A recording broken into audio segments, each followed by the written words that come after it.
देखिए, बर्बरता की पराकाष्ठा भाजपा की सरकार में होती है। कल जब किसानों ने, मंडी के कर्मचारियों ने कल शिव कुमार कक्का जी के नेतृत्व में आंदोलन किया, वहाँ पे बर्बरता पूर्वक लाठीचार्ज हुआ।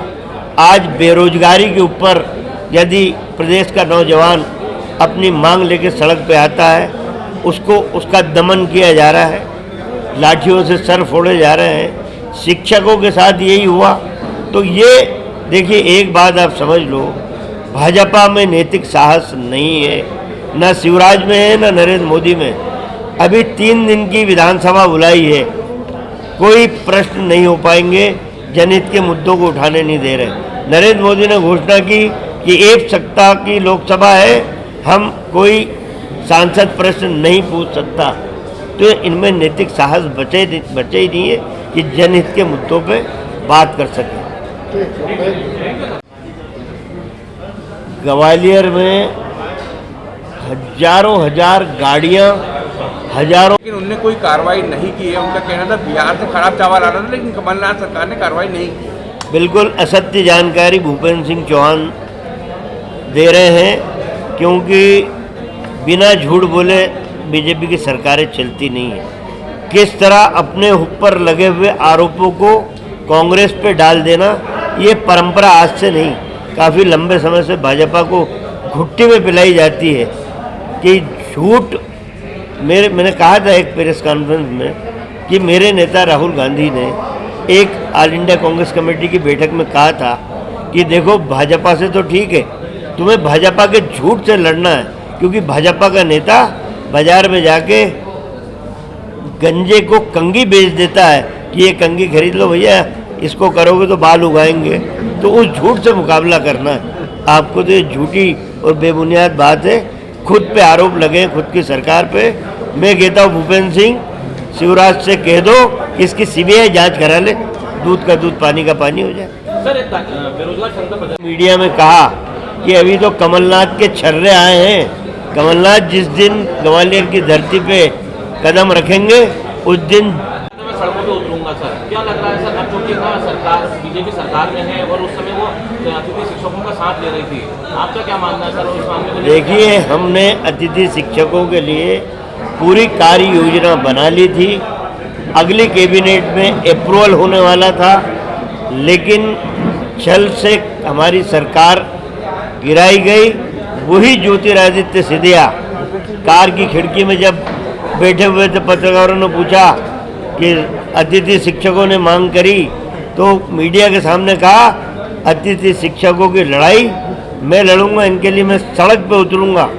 उन्हीं अतिथि शिक्षकों ने ग्वालियर में काले झंडे पहली बार ज्योतिरादित्य गए, जब उन्होंने कहा कि ये झूठा व्यक्ति है, हमारी लड़ाई में अभी तक एक पत्र भी शिवराज को नहीं लिखा, ना शिवराज से बात करी। तो ये हमारे नाम पे राजनीति करके कांग्रेस को कटघरे में खड़ा करना चाहता है। उसके झूठ को बेनकाब करने के लिए काले झंडे अतिथि शिक्षकों ने ग्वालियर में दिखाया। सर, एक वायरल हुई सूची, उसमें ये तो साजिश पूर्वक एक सूची जारी करवाई गई थी, बीजेपी की साजिश थी। उसमें हमारे उम्मीदवार तय हैं। बिल्कुल, मैं खुद ऑलरेडी कमलनाथ जी के साथ बैठ के हमारे वरिष्ठ नेता, हम लोग एक विधानसभा की मॉनिटरिंग की है, कौन उम्मीदवार जीतने वाला है, सूची हमने बना ली है। हम 2, 3, 4 दिन में कभी भी उस सूची का सही डिक्लेरेशन करेंगे। असल में क्या है, Delhi all India Congress committee से अप्रूवल ली जाती है, 2-3 दिन में हम वो सूची भेजेंगे। सारे उम्मीदवारों का चयन हमने लगभग कर लिया, एक आध जगह का बचा होगा, एक आध दिन में वो भी हो जाएगा। तो इस बार बड़ी गहराई से छानबीन के बाद उम्मीदवारों का चयन हुआ है, क्योंकि 27 सीटों का चुनाव है और 27 की 27 सीट कांग्रेस ने जीतना है। तो ये बातें कि डिक्लेयर नहीं हुई है, सही समय पे डिक्लेयर हो जाएगी। सर, कमलनाथ जी ग्वालियर सड़क पे था, आपकी चैनलों ने दिखाया है मेरा, के साथ साथ आम आदमी का, न सिंधिया का, न शिवराज का, न किसी बड़े नेता का इतना बड़ा स्वागत वो होगा जो कमलनाथ जी के जाने पे होगा।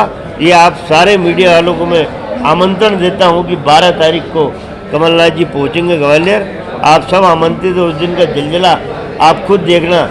सिंधिया और शिवराज कल्पना भी नहीं कर सकते कि जिस व्यक्ति को तुमने ग्वालियर में आने पे प्रतिबंध लगा रहा था, वो व्यक्ति पहली बार ढंग से जा रहा और हजारों लाखों लोग सड़क पे दिखेंगे। सर आप सब सरकार में थे, अतिथि शिक्षकों के मुद्दे को लेकर आपसे काफ़ी सवाल थे। जी हाँ, मैंने आज पत्रकार बंधुओं के सामने इस बात का खुलासा पुनः किया। इंदौर के ARTO सुनील तिवारी, जो कैलाश विजयवर्गीय के भांजा दामाद हैं, उनके वहाँ इनकम टैक्स का छापा सन 2013 में पड़ा था। करोड़ों अरबों रुपए की बेनामी संपत्ति के सारे प्रमाण मिले। किस तरह परिवहन के पैसों की बंदर बांट भाजपा के नेता करते हैं, उसका बड़ा खुलासा हुआ, जिसमें कैलाश विजयवर्गीय, जगदीश देवड़ा उस समय परिवहन मंत्री थे, भूपेंद्र सिंह सागर वाले, इन सब के बारे में लिखा है कि किस तरह बंदर बांट पैसे की हुई।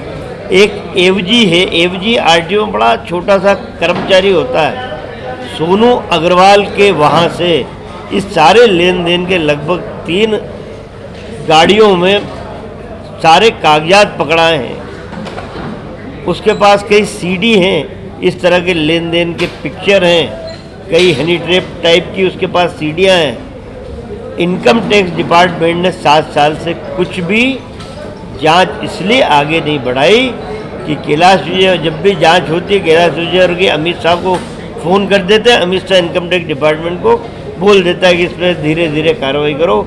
इनकम टैक्स डिपार्टमेंट जिस दिन सोनू अग्रवाल को सामने लेके आ जाएगा, उससे सही पूछताछ करेगा।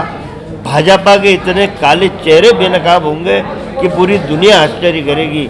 इतने प्रमाण उस सोनू अग्रवाल के सीने में दफन है और सीढ़ियाँ हैं। सचिन जी, उसकी जान को